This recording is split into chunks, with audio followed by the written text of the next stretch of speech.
Carbon Knights Gaming.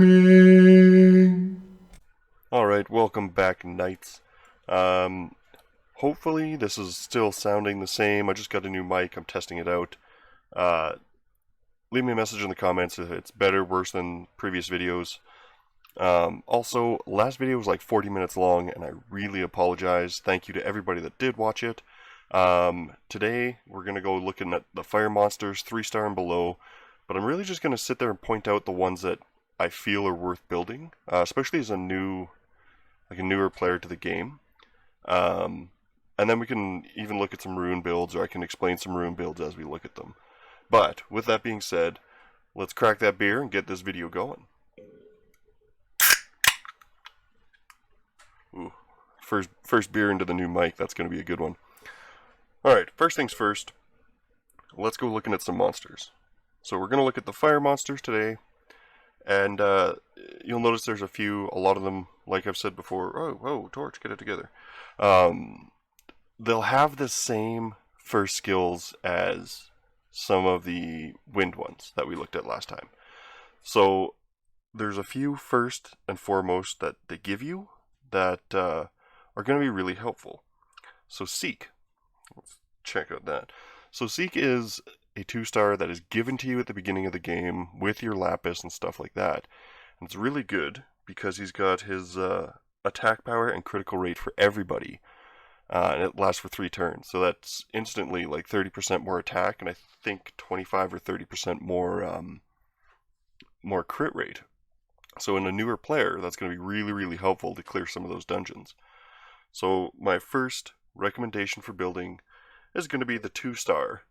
Well, natural 2-star. It's 3-star when it's in the Awakened section of this. But it's going to be Seek, the Fire Hellhound. Next down the line is going to be the Fire Harpoo. Now, you might wonder, what's a 2-star healer going to bring for me? Well, a lot of people, including myself, still use this monster in R5. I still use it in arena offenses. I still use it in a lot of places. And that is because Colleen is, once she's awakened, a great unit. She's got an okay base speed at 106. But her first skill is an attack power decrease, which is great for, R5, or if you're in arena, or siege, or labyrinth. I use her a lot in labyrinth as well. The second skill is going to be disturbing HP recovery, which is great for Trial of Ascension when you're going against that dreaded Artemis stage. Throw her on there, get her some speed, get her some HP, defense, a bit of accuracy, and just keep hitting that Artemis with this heal block. Great builds for her are going to be like Revenge, Violent Revenge, Swift Revenge, or just a Swift with some accuracy. Or, if you're farming giants, you're going to go Swift with like an energy offset would be great. But her saving grace is this third skill. So it's a heal of 25%, which goes up to 50%, and then increases your attack power for 3 turns, which is great because it's reusable every 3 turns. So she'll still have an attack buff when she uses this to heal up your team again, right? So Colleen, Fire Harpoo, another great natural 2-star monster that you're going to be able to use longer down the line. Alright, so let's take a look at some more here. What else do we got? Well, you got, your Howl, Lala, which is great skill ups for Lulu. But if you're looking at those, well, let's look at the first skill, I guess. Slow base speed, which isn't really helpful for anything, but she can recover, what is this? Attacks the enemy target, recovers the HP of an ally with the lowest HP by 15%. So not bad. You build this Lala a bit tankier, and then every turn with a bit of speed, she's going to be healing 15% of that lowest HP person. Removes harmful effects on one ally and recovers both the HP of Lala as well as that target monster by 20%. Great, you're keeping your healer alive and you can keep your attacker alive. And then removes up to 6 harmful effects on an ally. I'd still probably go for that Lulu, the water howl. It's going to be your best bet. So this one might be a bit more food, but if you're looking for those damage dealers when you're newer into the game, these are going to be a lot better for what are they called? Your rival battles and stuff like that, where you can use these monsters like giants. Obviously, you're not going to want to use too much fire, but Rauk. Now, Rauk has a defense break on that first skill, which is amazing, and also has a chance to attack continuously with a 30% chance. Now, I've seen Rauk go 5 or 6 hits with this first skill, alright, which is amazing. So definitely a defense break that can keep attacking afterwards is not a bad thing to have. Skill 2, it's going to counter or team up with an ally, and then as you can see, you can second awaken. So then it's going to team up with 2 allies, right? So if it's just a normal one, it's going to be 1 ally. You second awaken this thing, it's going to have those 2 allies going with you. So if you've got, say, a Vertiheal, which is going to increase your attack bar, and a Lauren, which is going to decrease the enemy's attack bar. And then suddenly you have a defense break in there with Rauk as well. Well, let's just look at this normal one. So he'll attack with 1 other ally, but that also decreases the cooldown time of that ally's skills. So it gives you that extra chance to use the team's skills a little quicker. And then the passive, if you kill an enemy with this monster, you just get another turn. So that includes when you team up with another monster, and if you get those consecutive hits on that first skill. So these all add up for extra turns, right? Extra damage on that first skill, extra damage on that second skill, and if an enemy dies, you get another turn to do extra damage. So obviously, Rauk is going to be definitely worth building. And then the passive, if you do second awaken him, it will decrease your cooldown time by 1 if you kill somebody. So that Annihilate passive gets a little better. Alright, a little further down the line here. A lot of people don't expect the Griffin to be great. I disagree. This used to be a staple in TOA hard. I'm just going to take a sip of my beer here. My throat's getting a bit dry. Oh yeah, that's good. Alright, so Spectra. Used to be a very big staple in TOA hard, even some of the elemental dungeons. And the reason is, it's not, that first skill doesn't really do much. It's an attack speed based skill. That's fine. Third skill can decrease the attack bar, which is like we talked last time is a great thing to do, and decrease attack speed, which is great. So you're taking their attack bar away and you're slowing them down, which is amazing. But the monster is one of those ones that hits proportionate to the enemy's max HP. But it takes 10% of your health, which is fine. You get a bit of a healer, like a Lulu in there. You're going to get that health back immediately. But it's big damage according to the enemy's max HP. So you can build this monster swift with speed, HP, with a lot of crit rate and crit damage, and you're going to get some of that big damage down the line. So Spectra is another one. 3-star monster, easy to get, easy to skill up, definitely worth using. Alright, who else do we got here? One of my new favorites to be using here. So Kali, the fire elemental. High elemental? High elemental. So Kali is one of those monsters that is a squishy damage dealer. And I know last time I was talking about squishy damage dealers not being worth it. Kali is a bit different.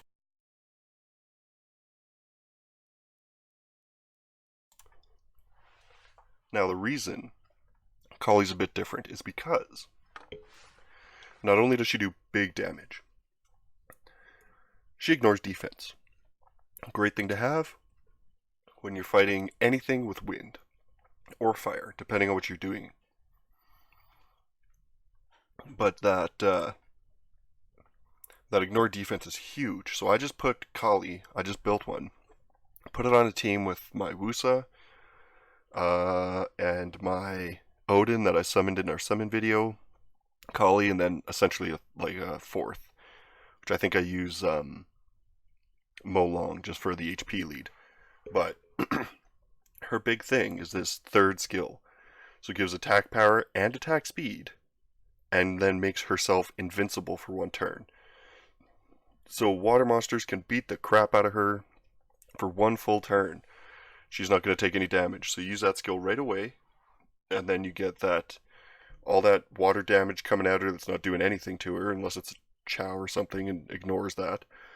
And then you get that you have that attack power boost, and then you get an ignore defense, and it increases it by about a third. So you're getting 30% more attack power out of a monster, and then she's also buffing up the entire team with speed and attack power. So Kali, definitely take a look at her. Kind of your normal damage dealer runes. You can have her on Swift, which doesn't really do much if you want her to get that first turn in front of your other damage dealers. But I think a Fatal Blade or a Rage Blade. Fatal Blade you can get out of your Giants runs. So there's another idea. She's really good for Siege, Labyrinth, Arena. Not so much in. No, I have her on my Giants team, or not my Giants, my Dragons team as well. So once again, a normal 3-star monster that is quite useful in a lot of places that you might not think about. Who else do we got?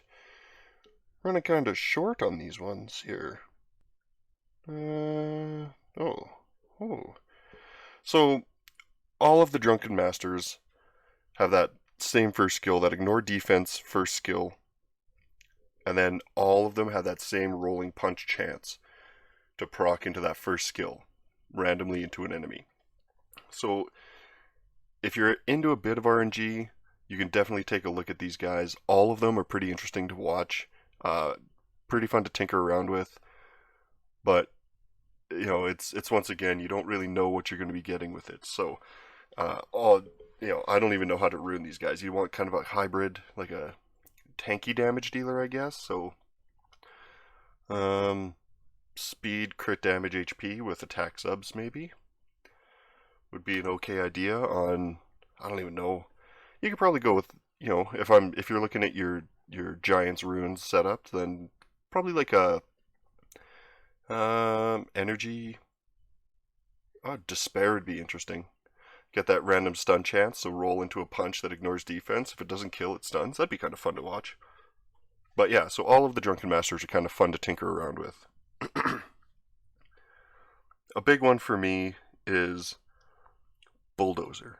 And the reason Bulldozer, like I told you in the last video, with Crane is the wind version of Bulldozer.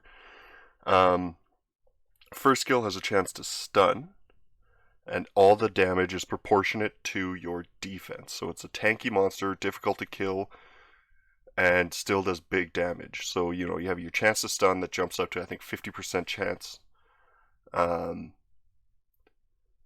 which is not bad. Second skill decreases attack bar with a 30% chance. It doesn't usually work, anything that I've ever done. But the damage is proportionate to your max HP and defense. So most of the time you're going to build him as a big damage dealer, so like defense, crit damage, defense with crit rate subs. But it is kind of nice to have that chance to do a bit of extra damage while decreasing that attack bar. And the reason that he's big is full power punch is ignore defense and does big damage. I think mine's not ruined very well, and it's hitting for I think 35,000, 40, just short of 40,000. The issue is you will be stunned afterwards unless you have immunity on. If you do have immunity, that blocks that stun, and then you can be reused the next turn, or you can just bring a cleanser with you. But Bulldozer is another great 3-star monster. Once again, he's usable in a lot of places. Arena mainly. You can use him in Guild Siege, obviously. Maybe the elemental dungeons, you could probably use them in Tartarus, but mainly Arena and Siege are going to be your big ones for him. I think last but not least, is Riku Knee. Now, I don't know who was watching the Summoners War Championships a year or two ago, but Riku Knee was a staple pick for a lot of the members that were in that tournament. And the reason is, he's got this ability to fully increase an ally's attack bar or his own, which is really good with his passive. Right, so his first skill, just kind of hits. Increases the attack bar of the ally with the lowest attack bar by 15%. So it's kind of boosting your own team. One player on your own team, that's fine. Second skill, fully increases attack bar and increases the target's attack speed. So if he does it on himself, he gets another turn immediately and he is faster for the next, 2 turns. This passive is what makes him amazing. So he removes 2 harmful effects, right? Say a defense break and a brand. Both things that are going to cause your guy to get a bunch of damage, right? So if, this ally has the lowest HP, those 2 are gone, plus he bumps up his HP by 10%, the target monster, not himself, unless he uses it on himself, which is one of the great things. He's one of those guys. Actually, in the arena, I just fought a guy that had 4 Riku Knees, and all they were doing was buffing each other and healing each other. It took forever to take them down. But this little hummingbird passive is a big pain in the butt, and if you're doing dungeon runs and you put him on, say, Swift Energy, he's gonna, clean off. If you're doing a Dragon's Run, he's gonna clear off some of those dots, and then heal that person up, right? If you can get him onto a violence set, which is, if you're a little newer, it's going to take a bit of time to get there, but if you can get him onto a violence set and he heals himself up, say 10% because he was the lowest and now he's no longer the lowest, he gets another turn and now he's bumping that other guy up and clearing off 2 more harmful effects. So he's essentially, cleansed 2 monsters and healed up each by 10%. So Riku Knee is a really good kind of support, kind of mixed with a slow sustain type thing, but really, really good monster to have. So those are kind of the starters of monsters I would look at building. And like I've said before, if you see a monster that just kind of tickles your fancy, you like the way he looks, you kind of like that skill set, definitely build it. Look into it, bring it up to a 4-star or a 5-star, see if it's doing what you thought it would do. And, if it does, keep going with it. All right, so I think I'll do the water ones next, and I'll do it kind of the same way, unless you leave a comment saying, you want to go through all the monsters, which I'm totally okay with doing. I just figured I'd cut this video down to half of what the last one was. But with that being said, let's jump back to my account here. So please like, subscribe, leave a comment. If you don't like and subscribe, at least leave a comment. Good, bad, ugly, I don't care. Let me know how the mic's sounding. Let me know if this video is helpful on kind of these fire 3-star, 2-star monsters. All right. And with that being said, check out the Twitch, twitch.tv/carbon_nights. Hopefully I'll be on there a bit more now. I might even have a face cam for all you ladies out there. Wink, wink. And, I guess until next time, Knights, keep those shields up. Well, Knights, you made it all the way to the end. You know what that means. You've won the chance to watch another one of our videos, or perhaps even subscribe. Make sure to leave a comment, and we'll see you next time.